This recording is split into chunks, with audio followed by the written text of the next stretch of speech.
महारथी कर्ण एक महान धनुर्धर और आदर्श दानवीर थे। महाभारत के समय शायद ही कोई योद्धा होगा जो महारथी कर्ण का सामना कर सके। भगवान परशुराम जी ने स्वयं कर्ण को श्रेष्ठ स्वीकार किया है। महाभारत काल के एक ऐसे योद्धा थे जिन्हें अपने जीवन काल में बार बार अपमानित होना पड़ा।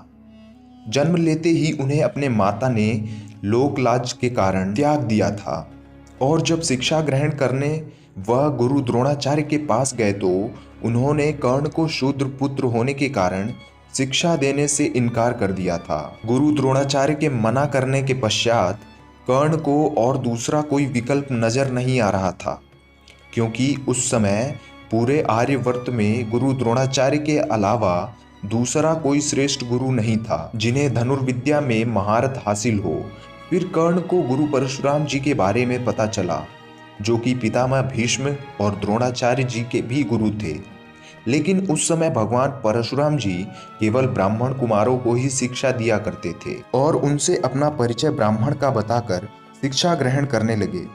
कर्ण को अपने गुरु के प्रति आदर और निष्ठा देखकर भगवान परशुराम जी ने एक एक करके सभी प्रकार के दिव्यास्त्र की शिक्षा उन्हें देने लगे। कर्ण के शिक्षा प्राप्ति के दौरान एक बार आश्रम के आसपास रहने वाले गांव के लोगों ने भगवान परशुराम जी के पास आकर उनसे विनती की, हे प्रभु, हमारी और हमारे परिवारों की रक्षा कीजिए। पूर्व कई वर्षों से यहाँ वर्षा नहीं हो रही है, जिस कारण हमारे खेत और फसल सभी सूख गए हैं। पीने तक का जल भी मिलना दुर्लभ हो गया है। कृपया आप हमारी रक्षा कीजिए। तभी परशुराम जी ने कर्ण को आज्ञा दी और कहा, हे कर्ण, जाओ और इंद्रधनुष का निर्माण कर इंद्रदेव का आवाहन करो। गुरु की आज्ञा पाकर कर्ण ने इंद्रधनुष का निर्माण किया, जिस कारण इंद्रदेव को न चाहते हुए भी कर्ण के सम्मुख आना पड़ा। फिर कर्ण ने इंद्रदेव से निवेदन किया और कहा, हे इंद्रदेव, आप कृपया वरुण देव को वर्षा करने की अनुमति दें। इस पर इंद्रदेव ने साफ मना कर दिया और कर्ण से कहने लगे, बालक, एक इंद्रधनुष का निर्माण कर तुम्हें लगता है कि तुम इंद्रदेव का सामना कर लोगे?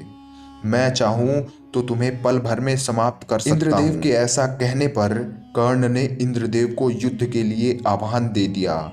फिर एक से बढ़कर एक दिव्यास्त्रों का युद्ध चलता रहा। इंद्रदेव को ये नहीं पता था कि कर्ण भगवान परशुराम जी के शिष्य हैं। इतने में कर्ण ने इंद्रदेव पर उन्हीं का अस्त्र इंद्रास्त्र चला दिया, जिस कारण इंद्रदेव को बहुत क्रोध आ गया। फिर इंद्रदेव जी ने अपने शक्तिशाली अस्त्र वज्रास्त्र को प्रकट किया।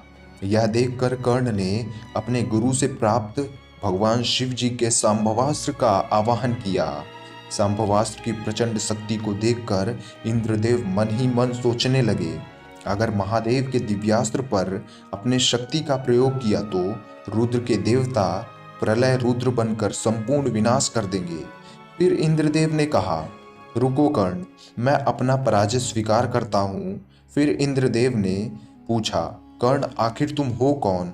मैंने किसी मनुष्य में इतनी शक्ति नहीं देखी जो महादेव के इस दिव्यास्त्र को चला सके। इतने में भगवान परशुराम जी प्रकट हुए और फिर इंद्रदेव ने अपनी भूल के लिए क्षमा मांगी। फिर वरुण देव से वर्षा करने की आज्ञा दी। इंद्रदेव अपनी पराजय से बहुत ही कुंठित हो उठे और मन ही मन सोचने लगे, इस पराजय का बदला कर्ण से अवश्य लूंगा। और फिर वो वहां से चले गए। दोस्तों, कहानी कैसी लगी हमें कमेंट में ज़रूर बताइएगा और इस चैनल को सब्सक्राइब कर लें।